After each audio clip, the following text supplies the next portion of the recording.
Hey there everybody, welcome back to the Thrasher Crew. And today I'm showing you how I take the massive Bookshark curriculum binder and make it something that is a little bit more mobile and convenient for my family. We're on two different curriculums and this is different from this.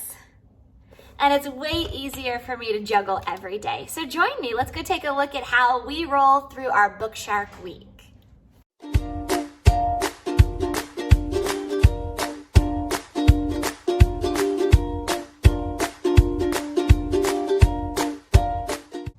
Okay, so taking the great big Bookshark homeschool curriculum binder, what I do is take the weeks that I need, for example, about 2 or 3 weeks of curriculum and put it in another binder.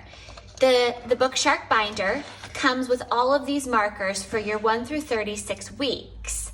As you can see, I go from 7 to 11 right now because all I have done is simply taken my curriculum out of the big Bookshark curriculum binder and put it into this much more manageable inch ring binder. And that is where I go to work through each week, day to day. Now, if I flip this open, you'll see right away that I have some things stuffed into the front pocket, as well as several different maps that our curriculum came with. We use these almost daily in terms of locations and things that we're reading in our different novels and nonfiction. We most certainly get out the laminated big map as well, but these are really handy to have right here for us. And then we're also doing our Saxon math with the curriculum that it came with at Math 2 and 3. And we call these the calendar books. They're the books that we referred to every day for the calendar and the birthday graphing and the weather. These are just really handy to have right there for the kids when they're ready to jump into their math, as well as the rulers and the clocks that we use on a daily basis with Saxon.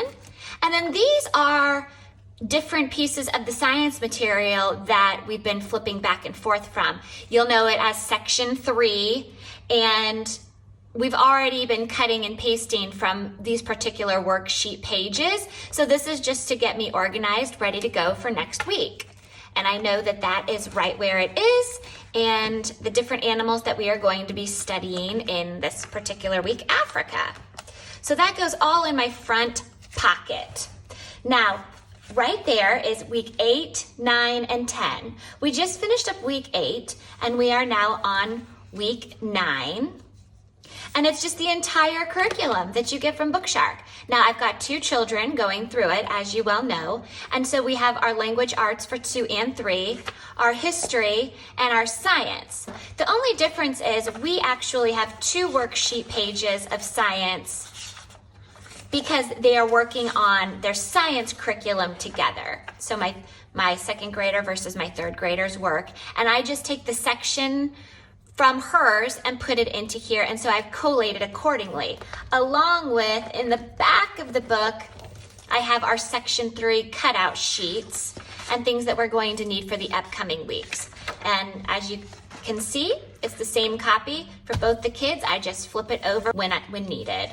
So like I said, we're going into week 9 right now. Back here is our Saxon math. Now, if anyone's doing Saxon, you know the workbook pages or workbooks are quite thick, and I just simply pull them out sheet by sheet to make it a little bit more manageable for my kids.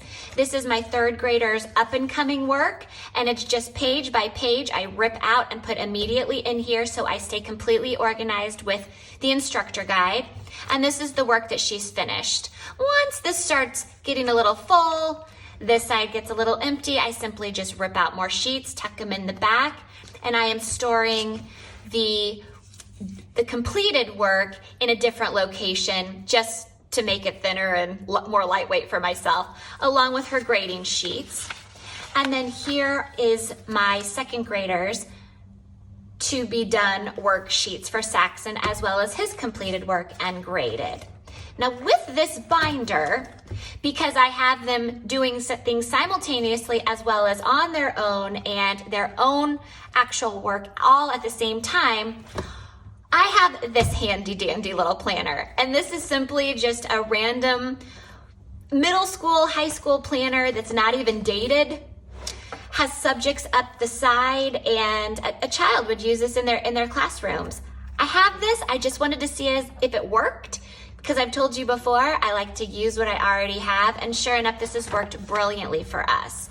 So if you flip to up and coming week 9, we start that tomorrow, you will see I have week 9 on both pages, and Vera and Jet, my 3rd grader and 2nd grader.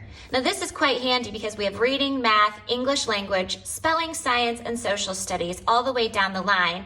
And with Bookshark, it just so happens that each of those subjects has 4 lines for our 4 days a week of curriculum, y'all. So it's absolutely perfect. I've included down here the reading I do to the children. So I know chapters 5 through 8 will need to be done this week of Owls in the Family. Now, if you look here, I just have stars over here.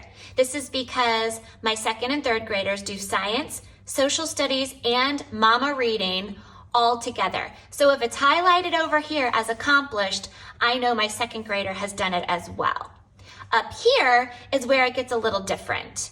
Now, Vera, my 3rd grader, she's starting Viking Adventure this week, and she's reading chapters 1 through 4. The difference is Jet is finishing up one book and going to his next reader later this week.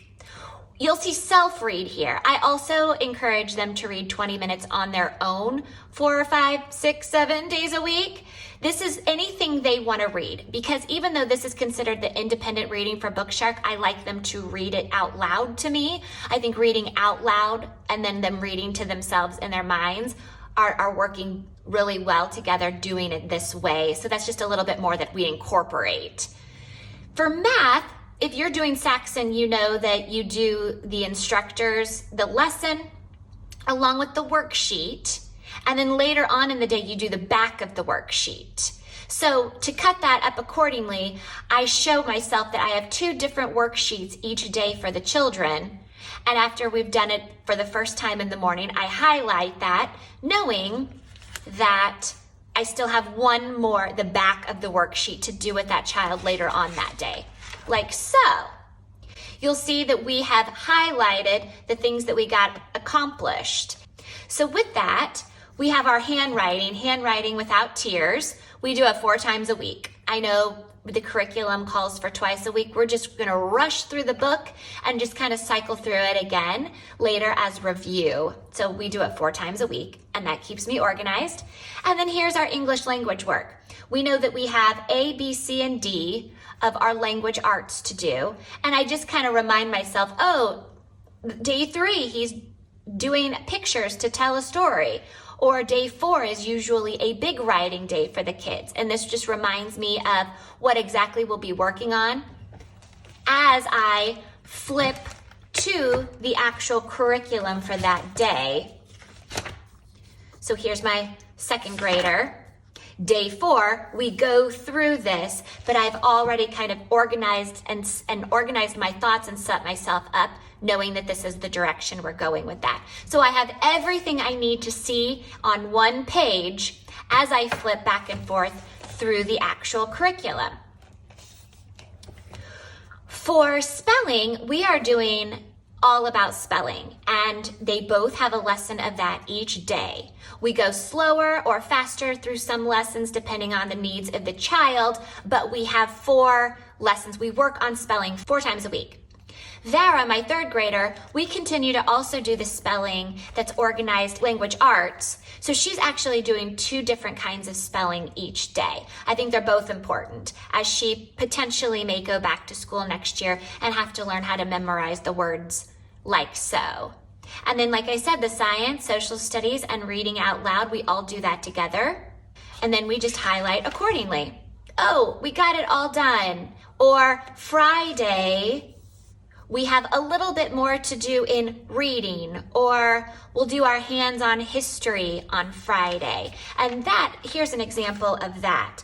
I knew I wanted to do a little bit more spelling, math, science, and maybe even a science journal. We have an additional animal binder that I like them to create. If we have a little bit more time, maybe we do that kind of science with writing to incorporate those two together. So sometimes I have Friday down here in this random extra box that we have, which is quite handy for us in case we had a little bit of a meltdown this week, or just some notes in terms of how I want to go forward to utilize that Friday. I hope this helps you. This has been quite an easy way for me to organize my thoughts, stay on top of it, and it's really holding me accountable and also keeping the pressure off. I know exactly what needs to happen. If it happens, fantastic, moving on. If it doesn't, I've given myself a little bit of a grace period to know that it will get accomplished this week before we move forward. Please subscribe below. Thanks so much for stopping by. See you soon.